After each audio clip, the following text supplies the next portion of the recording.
Hey, what's up, everyone? Starry right here, and today we are doing another Steeler recap. It's game two. This one wasn't a really good game for the Steelers, let's be honest. It was against the Patriots. The Patriots won 17-14 at Pittsburgh. It was a very slow game. It started off very slow, and it didn't really pick up until the second half. And yeah, this game was kind of just overall just kind of like just a grind fest. It was very grindy. Both teams didn't play really well. The Patriots played just a little better. Their offense was a lot better than the Steelers. This one for sure, we could say that. But overall, this game was just an okay game. The Steelers, it showed that we need to work on a lot of stuff. There's specifically, I want to talk about one player specifically. You could probably guess who I want to talk about, and that's yeah. I guess we should kind of go into that first. That's the biggest thing I want to talk about, because I think it's what we need to work on the most. Besides, I guess, the offensive line. The offensive line still kind of needs help. But overall, what our whole offense needs more consistent quarterback play. Mitchell Trubisky was 21 for 33, and he had 168 yards, one touchdown, and one interception. The one interception, I will let it slide. I don't really think that was his fault, to be honest. It was a tipped pass. The defender made like a great play. He just jumped out and like tipped it, and then there just happened to be another guy behind to get the interception. So I wouldn't really put that interception on Trubisky. It was a tipped pass. But everything, there was still some Trubisky errors that I would like to talk about. Before we get into that, make sure you like and subscribe. Still, recaps are coming for the future. Every game, right as of right now, every game is still planned, and we still got NFL predictions every week. So make sure you like and subscribe so you don't miss out on those. So like I said, I want to really dive into Mitchell Trubisky's play here. He had some really good moments, and he had some really bad, or not bad moments, but just moments that I necessarily didn't agree with his decision making and his reads. I went back and watched the highlights. I can't see every snap he did. I can't see every possession that he threw the ball. So I can't really fairly assess his game. But from what I saw on the YouTube highlights, there are some plays that they showed where I just really didn't agree with his reads, and I feel like he gave up on reads a little too fast. And he did get pressured a little bit, but I feel like, if there's like other plays that he had where he stuck with the pressure and he made a bigger play. But there's other plays where he didn't stick with the pressure and he dumped it down, and it was already over. Like, the play was over once he dumped it down to Najee Harris. There's a few plays like that where it's like 3rd and 4, and like it's like in the fourth quarter we need to get it for like a first down, and like the pressure is it's there, it's kind of there, but he just instantly dumps it down, or it's like he just doesn't even look for anyone else. He's directly just eyeballing Najee the whole time. So there is stuff like that I would love to see Mitchell Trubisky work on. And for example, I have one pulled up, which to me was just like the most glaring, like the one where I think it was early on in the game, and I think if we converted this 3rd down, I think we score a touchdown. Like, we were there, we're in the red zone. Let me pull it up right here. This is the play I want to talk about. So we have Mitchell Trubisky. Here's the read. This is the read, and this play ends up in a sack. But as you can see, we have Claypool right here, wide open. He's essentially wide open. If Mitchell Trubisky, as you can see, have it drawn up, if Mitchell Trubisky leads him to the outside lines, he'll get the first down for sure. We have this defender right here. I don't know if you can see my mouse cursor. Hopefully you can. We have this defender right here who's not going to be able to be fast enough to get to get Claypool. So we don't have to worry about him, but we have to worry about this other guy in the middle between those two defenders, the one covering, I don't remember who he's covering. But then we have this guy right here that was just kind of playing protection. If this guy, he's going to get to Claypool, but I think that Claypool can possibly make a play and score a touchdown. No, that's very we're hoping that happens. But most likely it would be a first down no matter what. It would be a first down no matter what. If he gets the ball right here, he has the chance to get it out. There is, a lineman right here, but I still think he can get it out. He sees it right there. This is just the screenshot that I got, but like he was eyeballing this direction the whole time. The whole time he was eyeballing this direction. So if he would have just thrown the ball, we had a first down, and then we would have been at the 10. I think we scored a touchdown there. I think we scored a touchdown in the red zone, because the next time we got in the red zone later on in the game, we scored a touchdown. So I think that we could have scored a touchdown here. And also, the reason why I brought this play up specifically is because there was another play. This was 3rd and 4th, but we had a 3rd and 3. Same play, literally the same play. Chase Claypool was right here. He threw it, and we got the first down. So it's like, and he read it perfectly. I wish he did it this time. I wish he did it the first time we ran this play. We could have got the first down, and it possibly could have led to a touchdown. That's the play that really stuck out for me. Super early on. I don't think I have it on there, but it's super early on, and I think that would have I think the time, I think it was 3-10 or 3-0. I mean, so it would have been 7-3. I think that was the score. I don't remember. But still, that could have been that play would have been really good. Now here's 2 other plays that I really want to also highlight that I feel like were just plays that we third downs that we needed to really convert. Especially in the 4th quarter. So here's this one I want to bring up.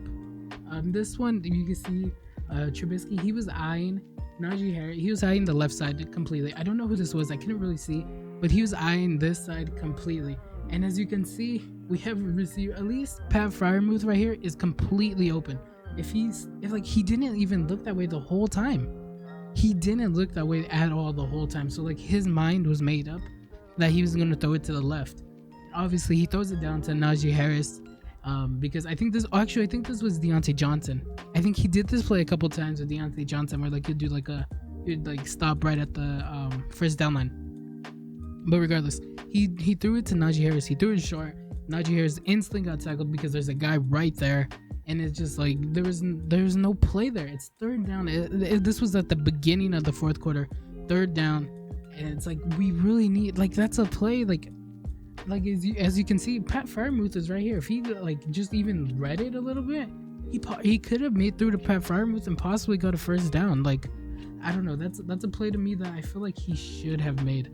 I really feel like that's a read that if he stuck with it, or if he even made that read, because he didn't look that way at all the whole time. I wish I could show the play, but I don't want to get in trouble with the NFL. But for real, he didn't look anywhere else besides the left. Those 2 players, Deontay Johnson, Najee Harris, that's all he looked at, and he threw it short to Najee Harris, and that killed the drive. I mean, we didn't get enough to get the first down, obviously. The next play I want to talk about is this one right here. It's 4th quarter, 6 minutes left, and this play is really I think this play was this was kind of bad. I think this is one of the ones where it's this is the one he really has to make. You can't see the score right now, but it's 17-14. And this is a play that he has to make. So he throws it to Najee Harris, who has a bigger defender on him. Najee Harris is a smaller. So Najee Harris has to go up and get this ball. He has to go up and get this ball. He throws it, I'll give it a credit to Mitchell Trubisky. He threw it enough where Najee Harris could have made a play, and he almost did make a play, surprisingly. But it's still as you can see right here, he is Pat Freiermuth wide open, or essentially open. He's covered, but I would take Pat Freiermuth, the tight end, over this little defender right here. Over this little defender, I'll take Pat Freiermuth any day of the week. And also, there's Deontay Johnson right here as well. There's Deontay Johnson right there. So I feel there is pressure though. I won't lie, there is pressure. But this was the best screenshot I could get. He could have if he stuck with the read, he could have had a first down. He chose to throw it to Najee Harris, who came out of the backfield. So it looked promising, but I don't know. It's 3rd and 2. It's 3rd and 2. I feel that's not the play you go for, For 3rd and 2, 6 minutes left. If you want to do that early on in the game, if he did this play at the beginning of 4th quarter, I'm okay, that's fine. They're trying to do something. But this is I don't know. I feel we just got to try to get at least 3 points. And you're throwing it up for a 50-50 ball, if even that. It might I think the odds are in favor of the Patriot defender. because he is taller than Najee, and he doesn't even look like it possibly could have been pass interference. The guy never turns around, but still, I feel like you gotta just make that play. You gotta, like, you could throw it to, like, Deontay Johnson's right there. You were throwing it to him the whole game. He's right there. Obviously he's gonna get tackled right away, but like I think like if I stopped it a little bit, like if I got a better screenshot, he was open enough still where you could have thrown to him. And obviously Pat Fryermuth is open if he stuck with the read a little bit longer, or if Mitchell Trubisky even just moved around in the pocket a little more. I feel like we could have been better. Those were really the 3 plays that I watched on the highlights that stuck out to me and like made me kind of mad, I guess you can say. It was just frustrating to watch as a RC as a fan. There's really some big plays left out there on the field, and I think that was just the most frustrating part. You know, when I was watching real time, I thought he was playing well. But then I go back and look at these highlights. I'm like, oh yeah, he's not making the best reads. He's not making the best decisions, and he's just not, like, his pocket presence isn't really that good. His awareness isn't really that good. I feel like he feels rushed when he's not being rushed, and when he is being rushed, he doesn't really feel it, I guess, you know. So yeah, Mitchell Trubisky right now is a mixed bag for sure. I don't really know how I feel about him as of right now. Game 2, we'll see how this clears up Thursday. Hopefully they can make up some real changes for the Browns. You know, hopefully we can make some really good changes for the Browns. But yeah, I think the Browns, that game is really going to be like a test. That game is really going to be a test, because we should have won this game against the Patriots for sure. Like I said, there's plays, like I showed, there's plays that we could have made, that we should have made. But I feel like we had the better squad against the Patriots, but we didn't play that well. And give credit to the Patriots. They're playing with, you know, motivation off after last week against the Dolphins. They're playing with some more motivation that I didn't really assess coming into this game. You know, I kind of forget about that. You only really focus on your guys.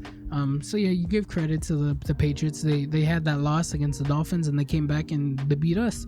Not really much to say about that, but you know, still, you know, they beat us, and they won. Also, when this comes down to it, I also think we need to push the ball down the field.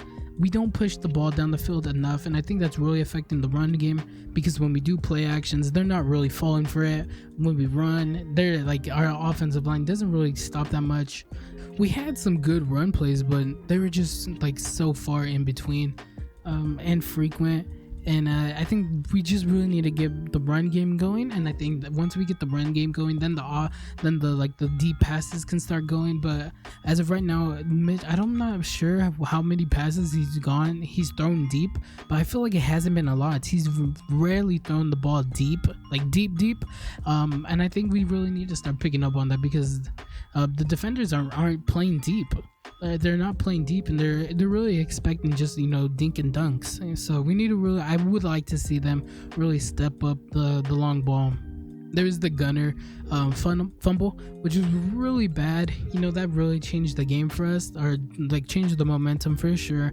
But like you can't expect that to happen. Like there's no way. I don't know. That's just so random to happen that the punt receiver just drops it. He muffs the punt, you know. Like you can't expect that to happen. That's so rare. It feels like I can't remember the last time a Steelers that probably happened last season, but still, yeah, like that fumble, that muff really set us back for sure. But like that's such a random thing to happen like that. Like your luck has to be wrong for that to happen. You know what I mean? It was just kind of a bad situation, bad luck. But I don't expect that to happen again. If that doesn't happen, then they don't score a touchdown. Like they don't score a touchdown automatically, at least, you know? They scored a touchdown directly after that muff fumble.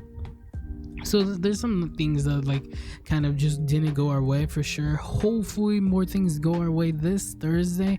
One thing that did go our way though was Deontay Johnson. Deontay Johnson was really good. 6 receptions, 57 yards, average 9.5 yards per reception. No touchdowns, but he was really good, you know? He was really good. And Deontay Johnson was showing like he was their best receiver, and I really like that. You know, he was really good. One thing that I really want to see is George Pickens get more involved. He had one catch for 23 yards, and that was it. I think that may have been his only look too. Like that needs to change for sure. We need to get George Pickens into that because he's a dog, you know. He's NFL young boy. Like we need him to be included in this roster, you know, in this receiving core. He needs to have a bigger effect, you know. Chase Claypool has become up relatively big. He had 4 receptions for 26 yards, and he averaged 6.5 yards per reception, which was pretty good. I like that. But I feel like Chase Claypool was such a like when he was like elite with us, he was like a deep ball receiver, you know. That sounds sus, but like he was getting the balls deep, you know. And we're not pushing the ball deep, so that's something that we really need to work on. And so yeah, like I feel like George Pickens and Deontay Johnson would just even benefit from that, having the long ball just the option, you know, just like for defenders can worry about. And that's really it. I think that's really all I got to say about the Steelers. This was kind of a bad loss, I guess you can say. It was a loss that I think shouldn't have happened, but you know, they happened. I feel like maybe we played down a little bit, but we have Thursday to make it up. The Thursday is going to be a really, really challenging game for us, I believe. The Browns have looked really good. And they've just they still have good players over there. Jacoby Brissett's also been looking pretty decent. They did lose, didn't they? Lose to the Jets? Didn't the Jets? Yeah, the Jets did like a game-winning comeback, which was kind of crazy. I remember that. This week was kind of crazy. So much football happened. That Raider game kind of got me blown out. Just like I'm bent over that was crazy. The Raiders are bogus for that, but anyways, both the Steelers, but the Browns actually. So they did let the Jets come back in, so it's possible they let the Jets. Joe Flacco, is Mitchell Trubisky better than Joe Flacco? We'll see, but I think that game is going to be a lot tougher because it is a divisional matchup. Those games are always mean a lot more. Those ones are always a lot close, and these two teams, the Steelers and the Browns, have bad blood. So yeah, we'll see how that goes. I think it's gonna be close though. You'll get my predictions Wednesday when the prediction videos come out. But anyways, that's gonna be it for this video. Steelers recap 2 is over. I'm ready to put this game. I'm kind of ready to forget about this game and move on to the Thursday night. Hopefully that's a lot better. But I already said that. So thanks for watching. Let me know if you're a Steelers fan how you feel about Mitchell Trubisky, because I feel like that's really the key that we need to figure out. Quarterback, is Mitchell Trubisky gonna get better or not? Let me know in the comments. I'm gonna hold hope that he'll get better. Hopefully maybe this was just a bad game for him for whatever reason, and he locks up Thursday. But let me know how you feel. Anyways, hope to see you on the next one. Be on the lookout for the predictions, the weekly predictions. And yeah, thanks for watching. Hope to see you on the next one. Goodbye.